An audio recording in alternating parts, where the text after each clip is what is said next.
Welcome to Masks Off. This is Tia. And I'm Kim. And we decided we needed to talk about a really tough topic. And I'm going to be pretty upfront with you right now. My throat is like really tight and my tongue feels super dry. And I'm really nervous to have this conversation because we're going to be talking about racism. And to be clear, we are white women. So we are talking from our white privilege space. But I feel it's important that as white women, and we talk about this and not just keep it hidden. And it's important to do the work. And so I'll start off with sharing our quote. And before I do that, it's going to get messy and it's not going to be pretty. And we are going to do our best to speak with grace and understanding, also knowing that it's a journey and we'll each share where we're at on our own journeys. But it's going to be messy and just bear with us, and it could be very uncomfortable. So just lean in. All right. So this is from Ibram Kendi, and it's from his book, How to Be a Racist. Oh my gosh, I already started off terrible. Look at that. Oh, well, let's just say it right now. I'm racist. And I'm working harder to be an anti-racist. So, yes. Wow. I guess my subconscious really wanted to put that out there right away, sooner than I thought. I was going to talk about it after the quote, but no coincidences. No, that was clearly my throat chakra saying, just get it out there and say it. And can't edit that. No, I've said it many times to friends as I do this work, but yeah, all right. So messy. All right, so it's from his amazing book, How to Be an Anti-Racist. And here we go. It's actually one of my favorite quotes. It's one I return to a lot. So, racist and anti-racist are like peelable name tags that are placed and replaced based on what someone is doing or not doing, supporting or expressing in each moment. These are not permanent tattoos. No one becomes a racist or an anti-racist. We can only strive to be one or the other.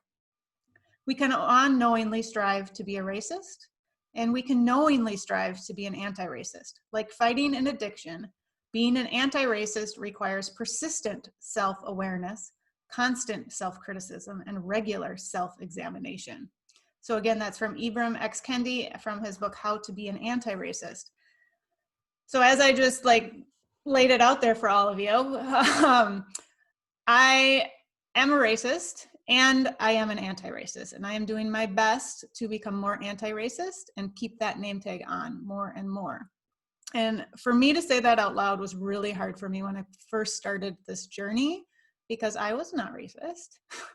How could I be racist? I grew up, I had plenty of, my neighbors were black family. I was exposed to many people of color throughout my life. I grew up in a progressive city, Madison, Wisconsin, and we were not racist.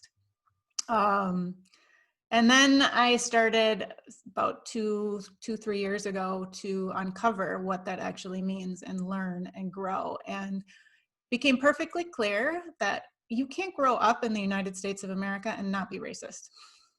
Everyone, it's not possible. And so saying it, which is clearly why I need to say that right away at the podcast, is bringing the dark into the light. And I think what we think of as a racist is not what being a racist is, per se. It's not a good, bad binary, as Robin DiAngelo talks about. It's not you're a racist, so you're a bad person, or you're not a racist because you are a good person, makes you a good person. That's not what being a racist is. Racism shows up in all sorts of ways, just like he said. You unknowingly strive to be a racist, or you can knowingly strive to be an anti-racist. So it takes action, it takes learning, it takes growth, inner reflection, going within.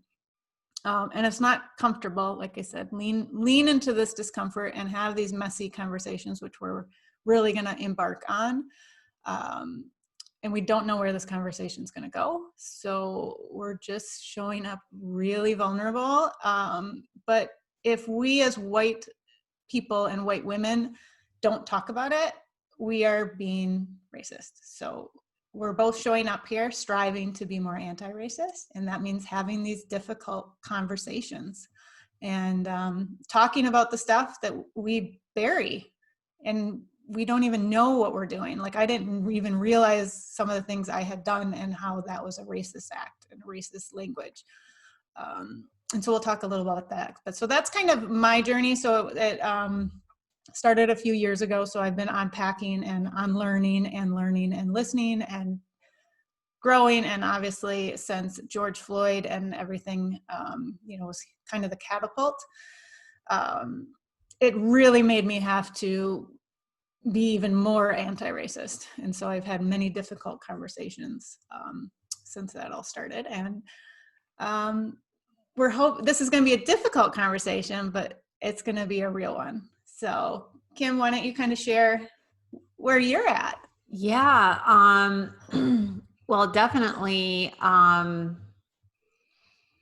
will honestly say that until just a few days ago when we had a conversation, I think it was just Tuesday. Yeah, it was recent. Where, you sent me some information, and prior to that, 100% honesty, I just didn't give it a lot of thought. I wasn't aware of all the underlying layers that you just talked about. I also felt like, so I grew up in, I guess right now it really would be considered an inner city. Back then it wasn't. When I was growing up, it wasn't maybe, the way it is now. But I just went to high school where I had a lot of Black friends.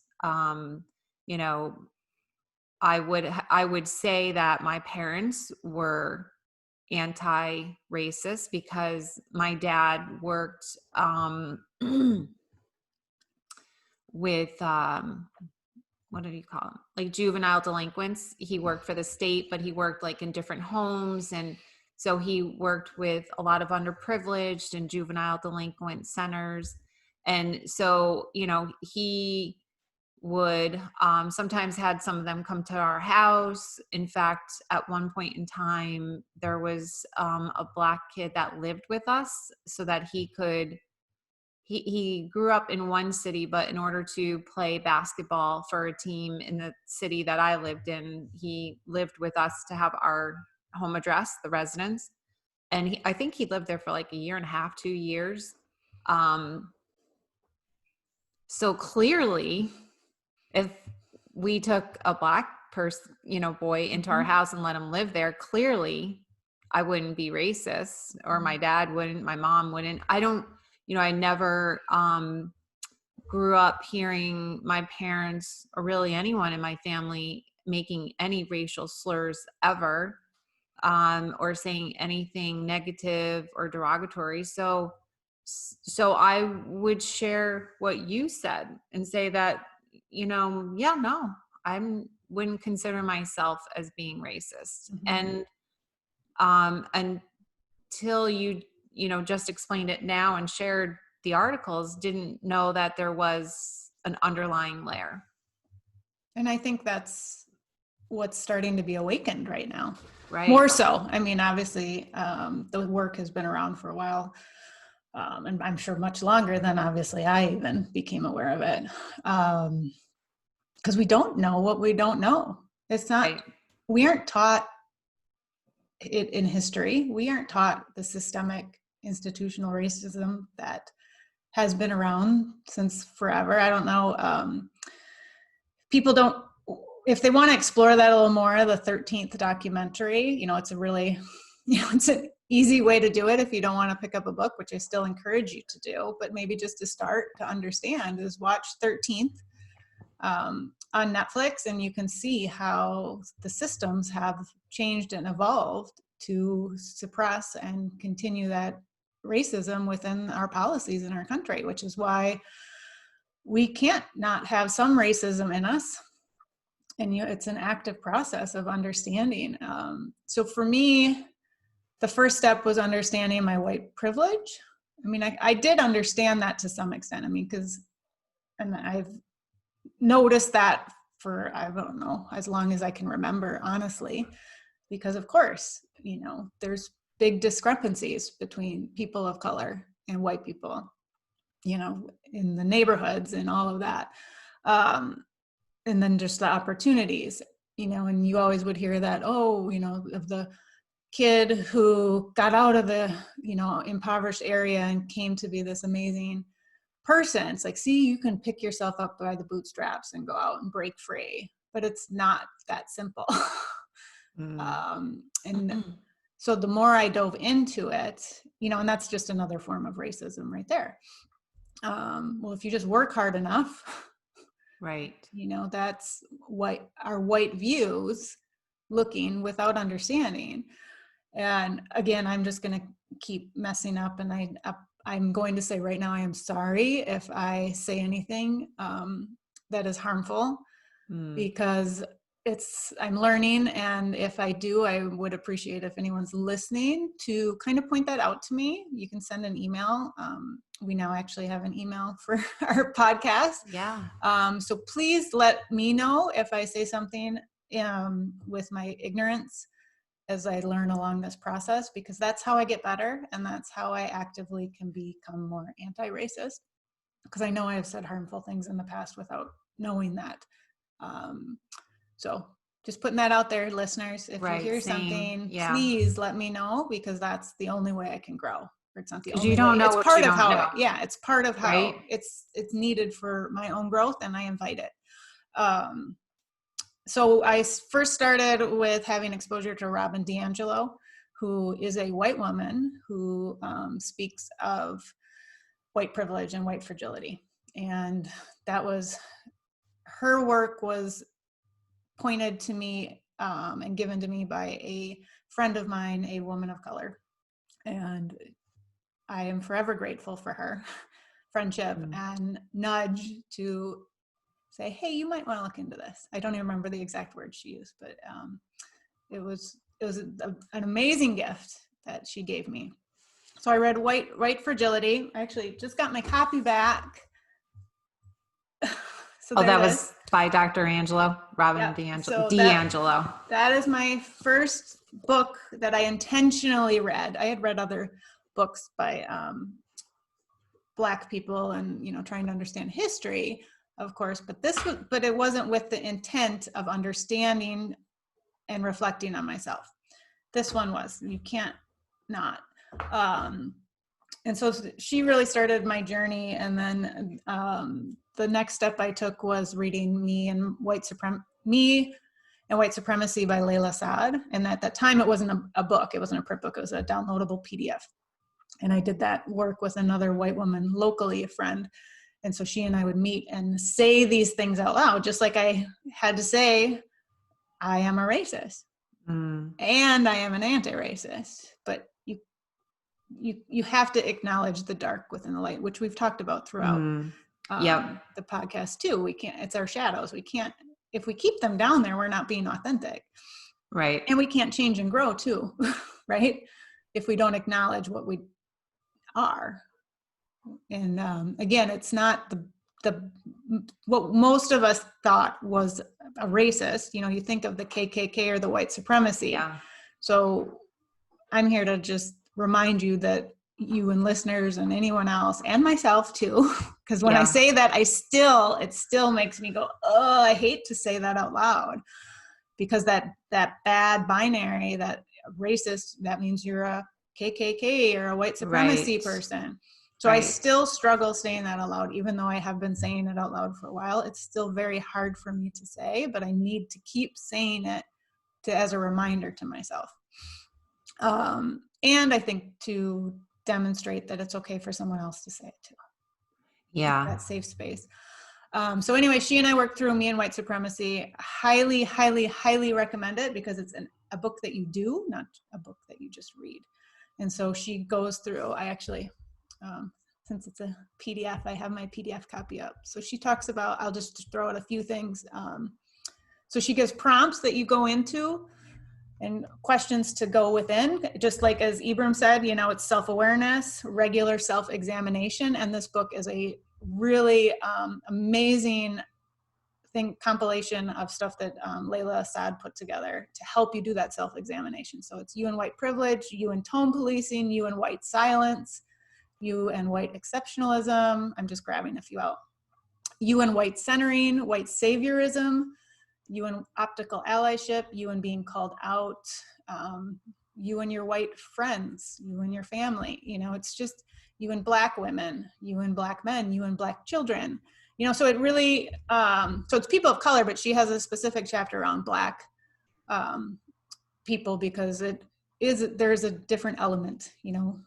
We often don't even want to say the word Black because we're worried we're being offensive. So we say African American. I still will use African American, but I'm more mindful of how, because I think I was conditioned that saying Black was bad. It was racist. Yeah. But she gives that permission to use the term Black. And so, because when we say people of color, but we're talking about a Black person, it's like, say a Black person. And yes. She and other people have mentioned that to me before too. So anyway, boy, I'm still really nervous talking about this. Yeah, no, you're explaining it really well, though. Well, again, it goes back. I do hear what you're saying about the awareness, because there's so much that you're saying right now that I just was not on my radar before. And, I just, it's, for me, when I was diagnosed with an autoimmune disease that no one ever heard of, doctors included, it was really important to raise awareness. And so you're educating, just realizing how many people just were uninformed. So awareness is really important and helpful. So yeah. So in those things that you just read off, did you want to go and explain a couple of those a little more? Because even for me, I don't even know what they are. Right. Of course. So like pull out a couple examples maybe. Yeah. I mean, an easy one, and one, because again, we're talking from a perspective of being white. And so that's the only perspective I can talk about, is my own personal experience. I'm learning and listening to people of color and their stories and their experiences, but I have not lived that. So I can't speak from that perspective. So white fragility, especially, I just have the PDF up. So if I look like for those of you watching on YouTube, if my eyes are all over, it's because I'm looking at the PDF on my computer. But white fragility, I mean, just a really easy one to talk about is, so when if someone calls you a racist, or you hear that, like when you first heard about George Floyd or any of the other Black people who have died by police brutality, but obviously George Floyd is the most current, and there's the video. Personally, I couldn't watch the video. Right. I'm debating whether I should for my own educational purposes, but I haven't come to terms with that yet within me. Because is it me trying to bury my white head in the sand because it's too hard to watch type of thing. Yeah. So I'm struggling with that. But the white fragility, so you watch that, and I'm sure you've seen it on your feed or on other posts and stuff that, oh my gosh, that upset me so much. It makes me think about blah, blah, blah, or I started crying. So that's actually more white centering, but it's bringing it back to you instead of talking about what happened, and talking about, I'm sorry this happened. Here's what I'm going to do to learn more, where we bring it to our feet. So this is more white centering, bringing it back to ourselves and our white experience.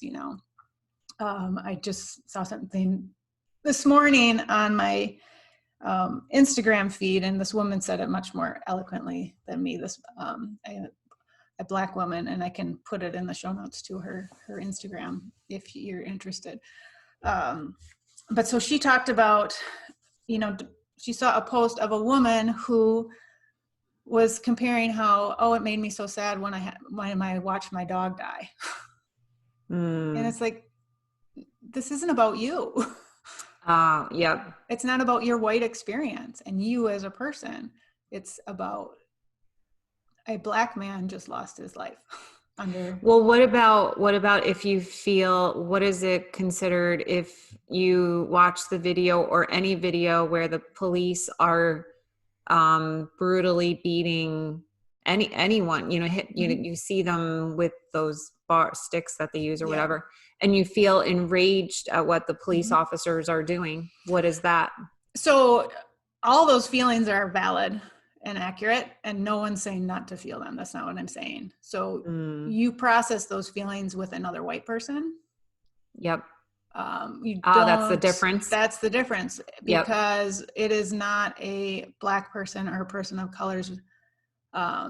It is not on them to help you process those feelings. And we often do that.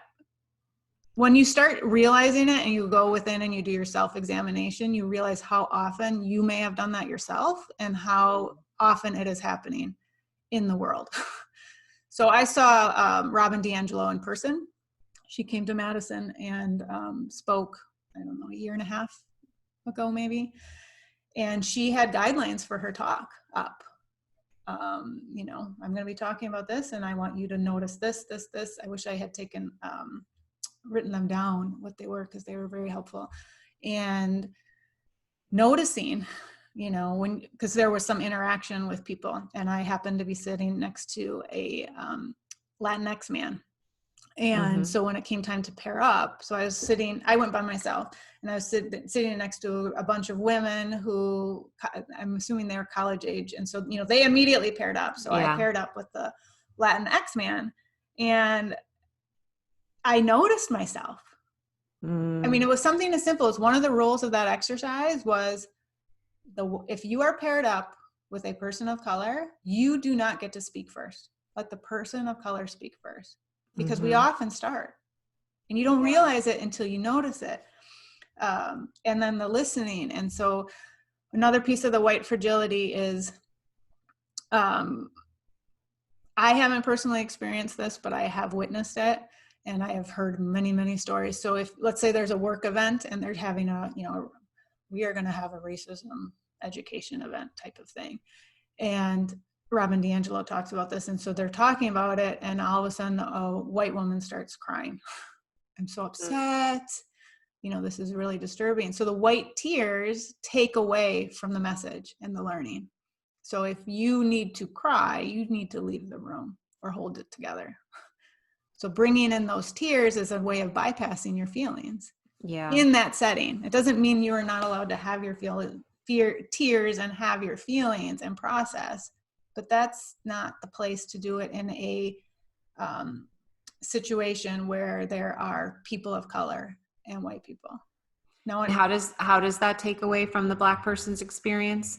Because it's, again, centering back on the white, taking care of the white people.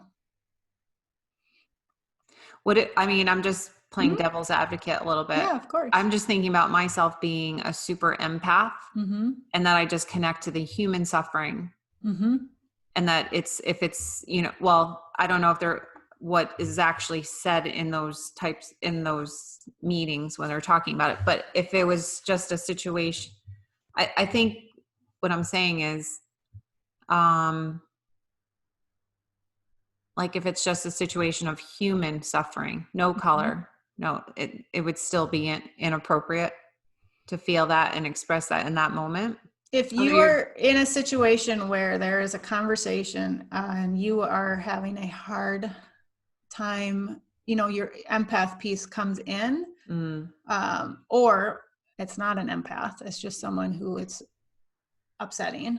Yeah.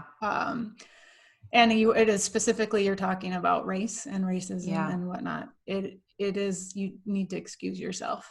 And I can't speak to this as well as the books that I've read and the speakers who are seasoned. That's why this is not here for me to teach or anything. Right. It's just sharing my experience. So, and because I still flub my words all the time. And I've had multiple conversations recently and I keep flubbing up. But Well, you're being imperfect. I'm being very imperfect right It's now. Another one would be optical allyship. And you're seeing a lot of that right now. And again, What's it's people that? that are on their journey. So depending where you're at on your journey, I mean, but it's people who post, Black Lives Matter or, whatever they're sharing, but they're not doing the internal work. So it's like, I'm posting this and, you're seeing this a lot everywhere, but I've heard from my children that it's really common right now on social media. Yeah. And they're like, Mom, this person is someone who has complained in the past about, reverse racism, of which there is no such thing. And now they're saying Black Lives Matter, but their actions are very different. So it's I am going to say that I'm an ally, when in reality, what have you done to be an ally? It's that visual, like pretending. Yeah. And I will say, and I could be completely wrong, and this could be my whiteness showing up, that perhaps right now some people are doing it, but I'm seeing more people doing the work. Like it was the catapult. Like, what books can I get? I've had people ask me, where can I start? Yeah. Well, here's where I can only share with how I have started.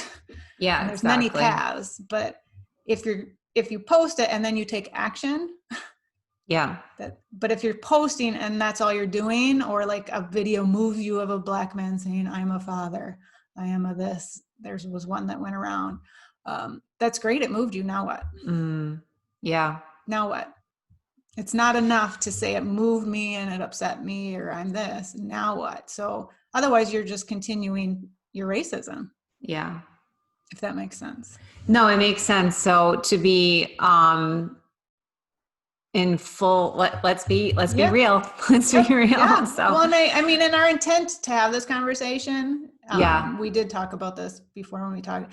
It's to show up imperfect and to say, we're all on our own journey where we are, and this is not a place of judging where you're at or not at.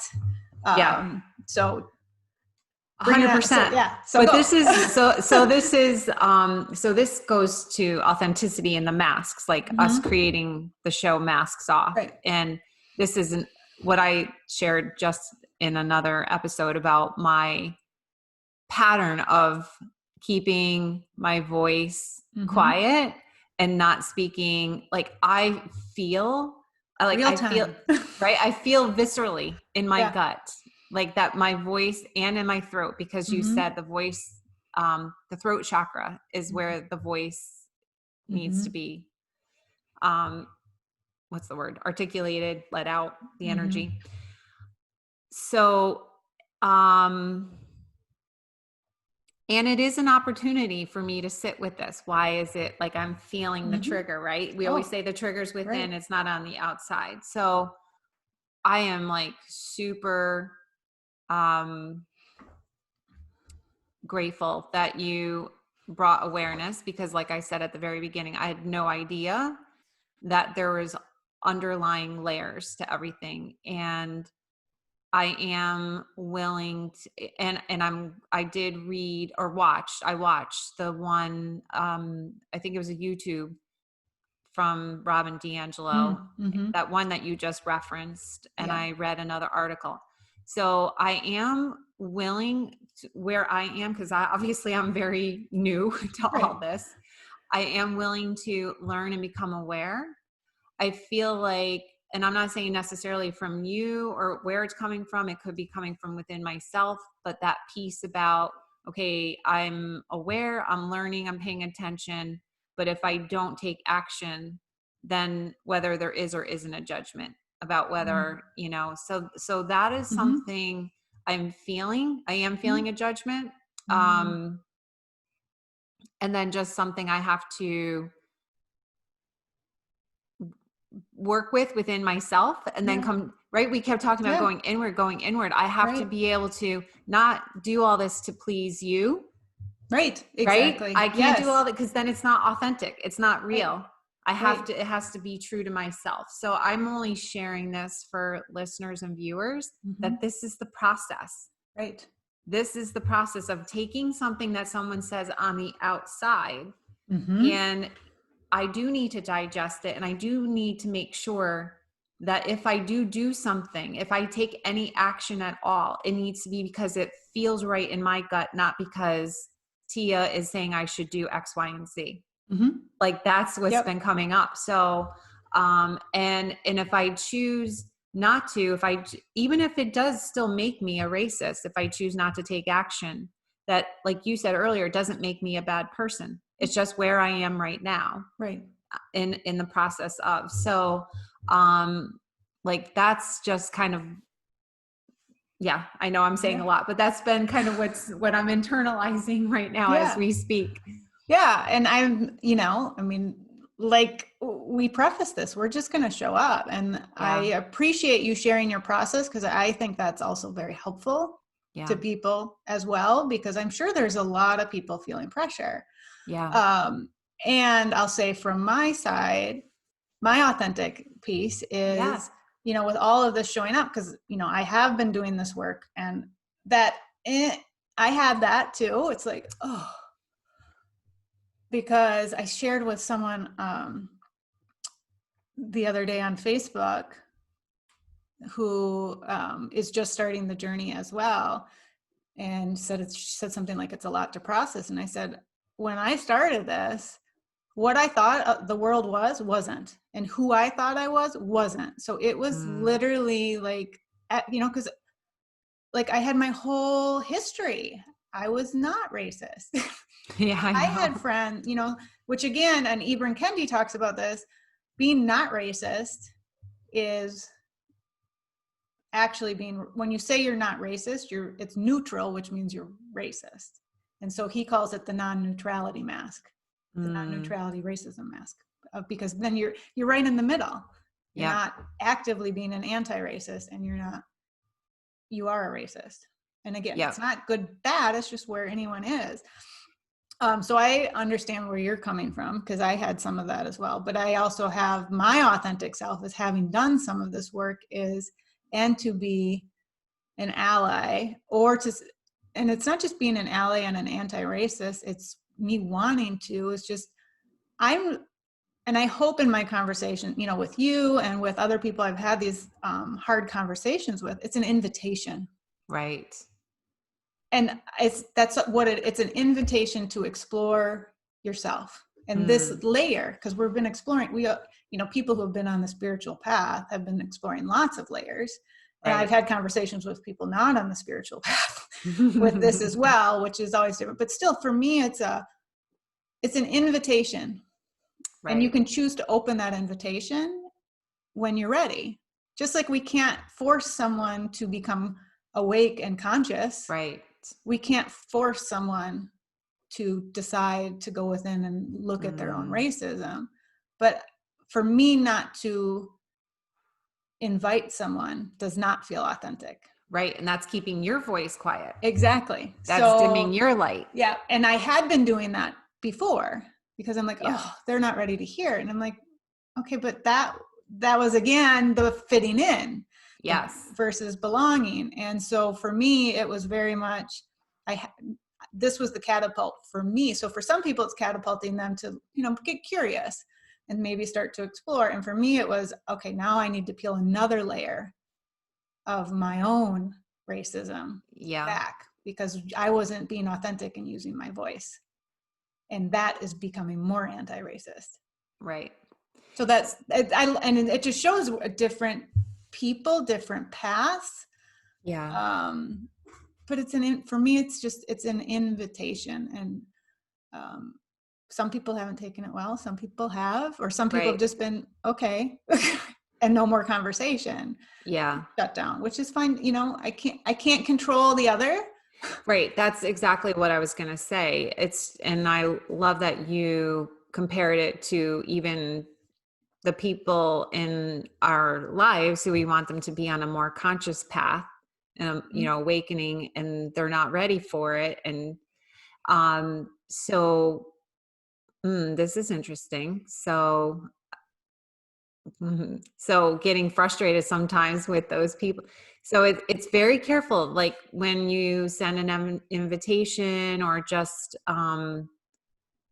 offer a suggestion or something, to just then put that out there in the universe and just let it go, right? Because you have to let go. You can't control how other people are going to receive it.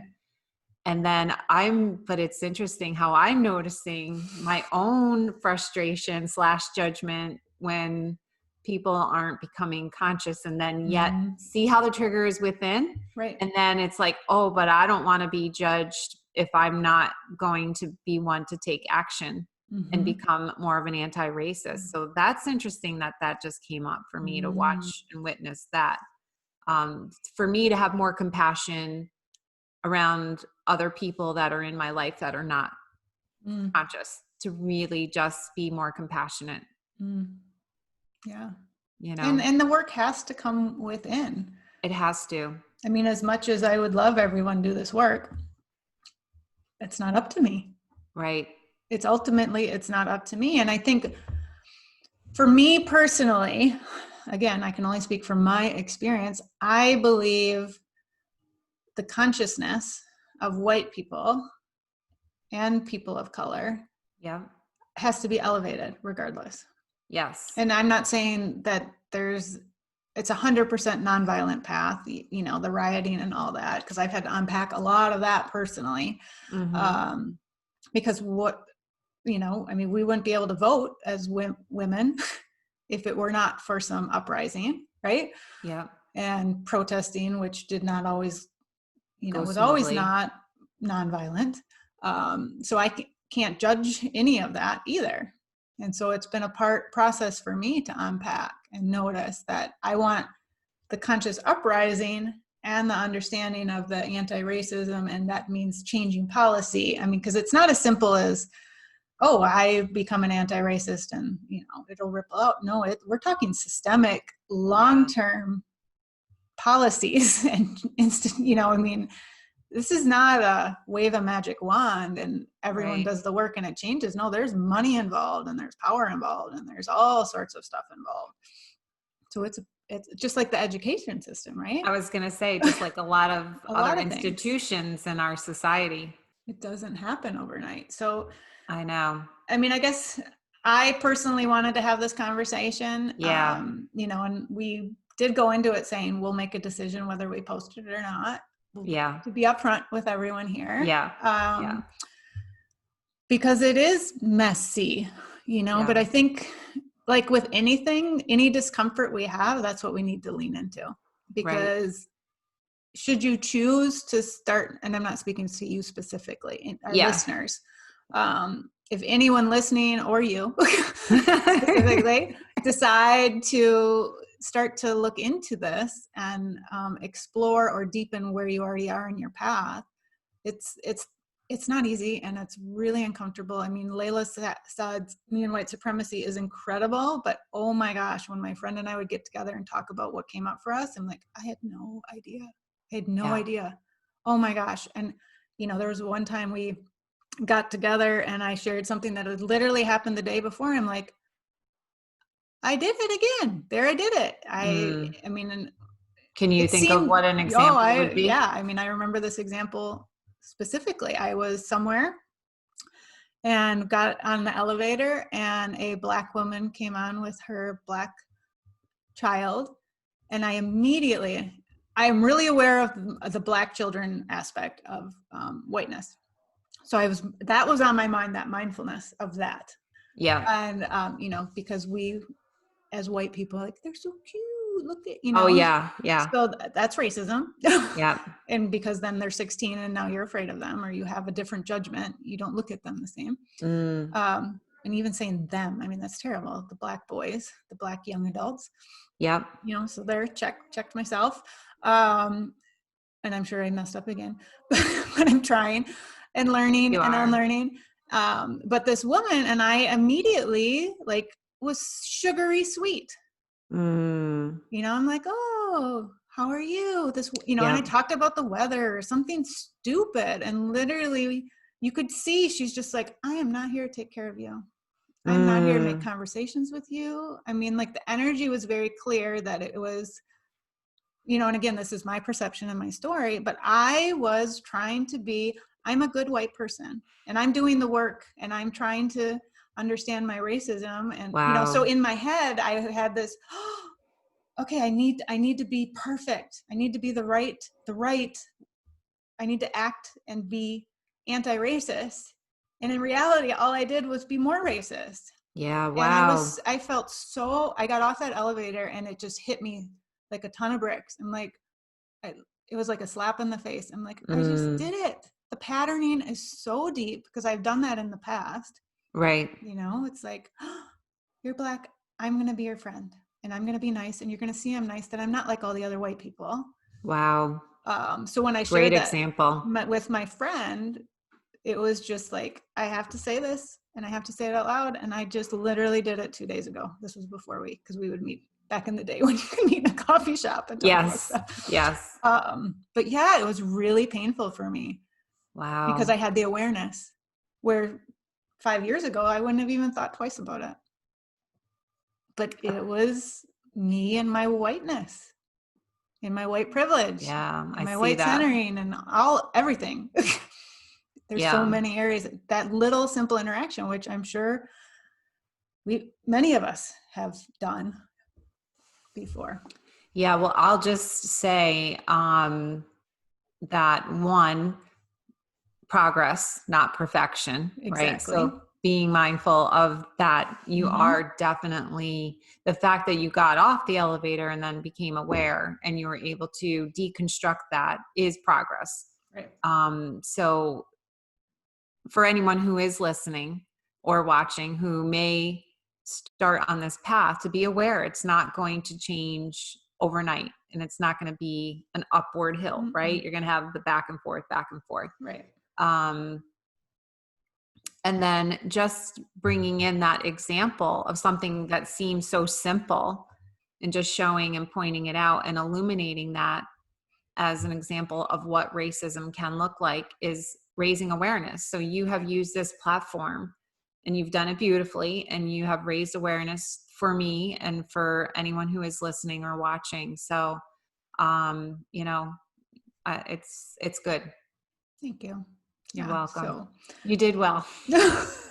well, I'm learning, and you know, Yeah. again, I'm sorry to anyone listening if I had my whiteness show up, and like I said, feel free to point it out to me. I invite the feedback because that's how I learn and that's how I grow. And I'll probably listen back to this and cringe a few times, but you know what? I'm imperfect, and Yes. yeah, I'm learning and listening and continue to do so. So I guess it's just, I wanted to have it as an invitation to any of our listeners who, you know, whether they feel a stirring within or don't, that's, you know, out of my control, but I'll post I'll post that documentary in the show notes and just a couple books as well, just to get you started. There's so much out there right now. I mean, obviously, lots more information out there than there was when I first started. But there's some great resources. And, you know, from a parenting perspective, it's the same thing as we've talked about with emotional intelligence, right? We have to be aware of our own before we can truly teach and guide our children. So, yeah. And that is what you do in your parenting, your parent coaching. Yeah. And I'm bringing it into my groups, which was scary, but again, it's that authenticity I could no longer not talk about it in relation in the groups that I have. And if I lose people for it, I do. And that's okay. I'm okay with that. Yeah. See, you're being true to yourself, to thy own self be true. So that's good. So I just want to end and say for myself that I don't know where my journey is going to go. I honestly can't say. I can only speak for right now today. I am grateful that you have lifted the veil and have taught me something that I was so unaware of. It just really has opened my eyes more, and I am definitely going inward and taking a look at something I was completely unaware of. Oh. So I'm grateful for that. And I'm grateful for you showing up and, you know, and voicing that nudge inside you, because I think many people are feeling that, and that you were vulnerable enough to express it is an Yeah. amazing gift to, just everybody. So thank you. Thank you for having this conversation. I really appreciate it. And thank you to our listeners and viewers for being with us. And again, as always, if you have any comments, or please subscribe, give us a rating. Each platform that we're on does it a little differently. I know one, you can give a rating or a review. Somewhere else you can subscribe. Somewhere you can comment. So wherever you land, whatever platform you land on and see us or hear us, if there's a way to give feedback, we would love it and appreciate it. So thank you, everyone. Thanks for listening. Have a good day.